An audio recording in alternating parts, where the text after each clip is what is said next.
ગાય ન હોય આપણે જો ખેતી ન કરતા હોઈએ તો આપણો સમય ન બગાડાય અને સામેવાળાનો સમય આપણાથી બગાડાય નહીં. ઘર ચાલીને બેસી જવાય, જે કરતા હોઈએ કરવું જોઈએ. પહેલે આપણે ગાય રાખવી જોઈએ. ગાય વગર ખેતી સંભવ જ નથી. હું નથી કહેતો, આ ઋષિ મુનિએ કીધું એમ. પૃથુ રાજાનું એક વખત તમે આખું એનું અધ્યયન કરી લેજો. પૃથુ રાજા હજારો વર્ષ પહેલા થઈ ગયા. પૃથુ રાજા એને ખેતી ઉપર ખૂબ જ્ઞાન આપ્યું છે. હા, હળને સીતા કીધું છે ને, જે હળનું નીચે ઓલું શું કહે ને, હારું જે આવતું ને ચૌરું, એનું એને કેટલું માપ હોવું જોઈએ, પછી દાંતરીનું કેટલું માપ હોવું જોઈએ, વખેરીનું કેટલું માપ હોવું જોઈએ. પૃથુ રાજા એક એક નાની નાની વસ્તુ લખાવીએ અને છેલ્લે એને એવું કીધું, હું ટૂંકમાં કહું છું, ખૂબ વિસ્તાર છે. પૃથુ રાજાને વાંચી લેજો એટલે ખેતી સમજાશે કે જે જ્ઞાની લોકો એને ખેતી કરવી, અને ગાય વગર ખેતી સંભવ જ નથી. એને એક વખત વાંચી લેશો એટલે ખેતી ગાય વગર સંભવ જ નથી. એટલે આપણે દુઃખી છીએ. જે ગાય ખેતીમાં નીકળી ગઈ એટલે આપણે દુઃખી છે. તો પહેલે જે મારી બે હાથ જોડે વિનંતી છે કે જેના કારણે ગાય નથી, ટ્રેનર છે, તો પહેલે ગાય લઈ આવી જોઈએ અને પછી જ આપણે ગાય અને ખેતીની વાત કરશું ને તો કોઈ સ્વીકારશે. કામ થાય ને શું કરે કે કામ કરવા વાળા કોઈ જોઈએ ને, કામ જ ન થાય. ડોવાની નહીં નાખવાની. પ્રશ્ન જેને ગાયને ડોવાનો પ્રોબ્લેમ છે, ઘરનો સપોર્ટ નથી, તો એમને ડોયા વગર રાખવાની. ખાલી જે ગાય દૂધ નથી આપતા, તો નંદી છે, એને ખસી કરી અને ખેતરમાં બાંધી લેવાનું, એનું ગોબર ગૌમૂત્રથી ખેતી કરવાની, દૂધ માટે મૂકી દો. ખાલી આંગણ ઊભી હશે ને, ગાય છે ને આંગણમાં રાખવાનું કીધું છે. બહુ સારા બનાવવાનું નથી કીધું. કે શું કામ સમય હોય તો 2 મિનિટ વાત કરું. ગાય છે ને એ ખૂબ મહત્વની છે. દુનિયામાં 5500 એવા આવું છે કે જે સ્તન છે, જેને દૂધ આપે છે. એમાં ગાય છે ને એ બધેથી મહત્વની છે. ગાય ખાલી દૂધ નથી આપતી. ગાય જે જગ્યા ઊભી હોય ને એ જગ્યાને પવિત્ર બનાવે છે. એટલે એનામાં પોઝિટિવ ઓરા આવે છે. હું તમને અત્યારે માપીને બતાવીશ કે ગાય સાથે રહેવાથી કેટલી ઓરા વધે છે. જે નથી રાખતા ને એને પહેલા આપણે માપશું, પછી જે રાખે છે એની માપશું. એટલે એનું જે અંતર કદાચ ધ્યાનમાં આવી જાય.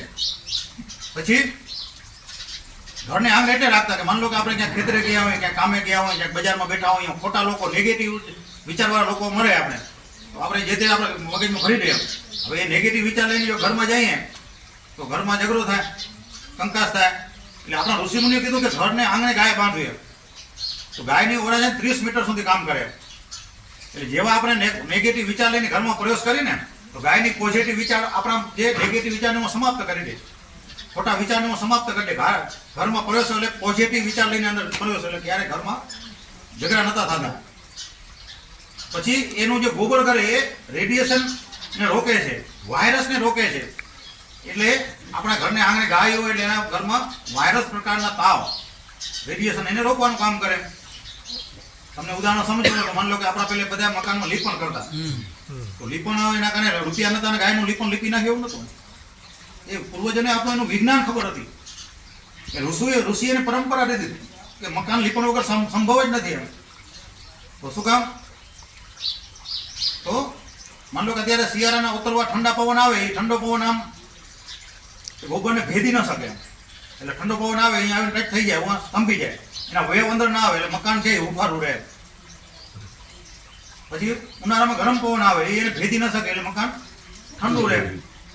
એક પણ પ્રકારનો વેવ તમને પ્રેક્ટિકલ કોઈને પ્રયોગ કરવો હોય તો અત્યારે આપણા ઘરમાં છે ને, ઘર એક મંદિર કહેવાતું, દુનિયાનો છેરો ઘર કહેવાતો. આખી દુનિયા ફરી આવો પણ શાંતિ ન મળે એવી ક્યાં મળતી?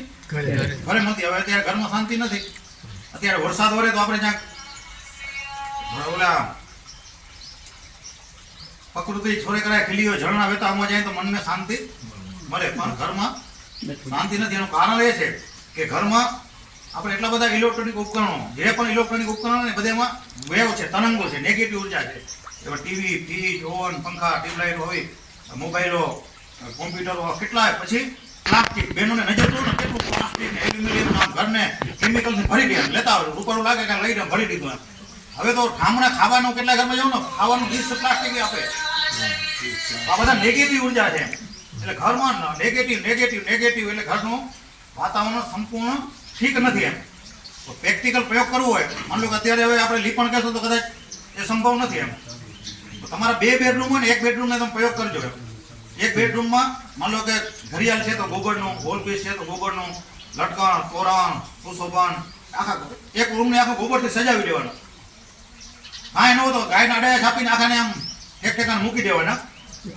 અને પછી તમારે એ રૂમમાં થોડીક વાર ધ્યાનમાં બેસવાનું 15 મિનિટ. અને જ્યાં નથી સજાય એમાં 15 મિનિટ બેસવાનું એટલે તમને પોતાને અનુભૂતિ થશે કે જે રૂમમાં ગોબર છે એમાં પરમ શાંતિનો અનુભૂતિ થાય છે.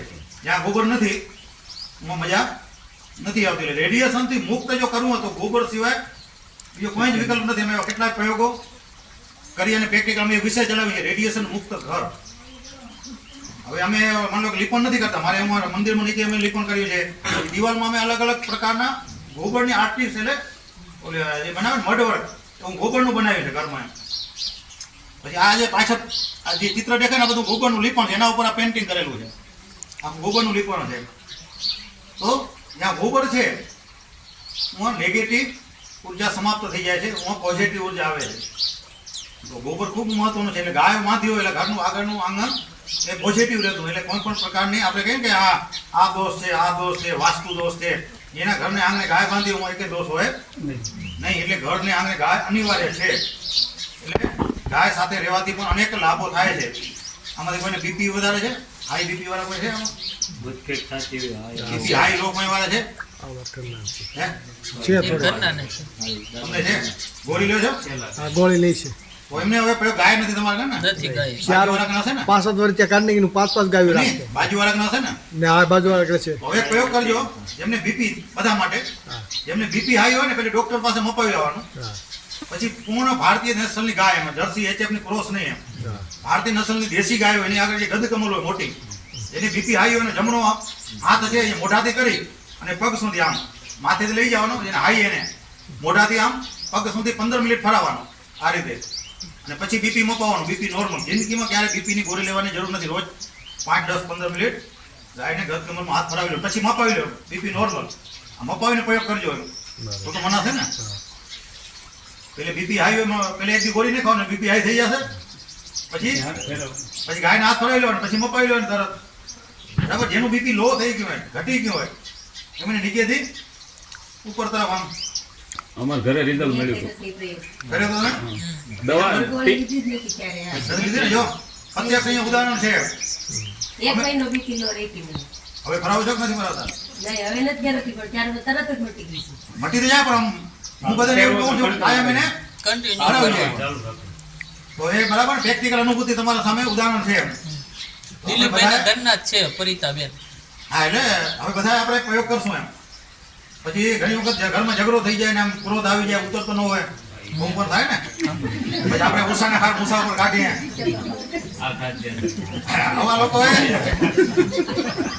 ગાયની બાજુ જાવ ને ગાયના જે સિંગ હોય ને સિંગના શું કહો? હા ગાયના સિંગના ઉપર આપણો જમણો હાથ ને ગાયના સિંગ ઉપર 10-15 મિનિટ ફરાવવાનો. તરત જ ક્રોધ ઉતરી જશે. મન એકદમ શાંત થઈ જશે. મન એકદમ પ્રફુલ્લિત થઈ જશે.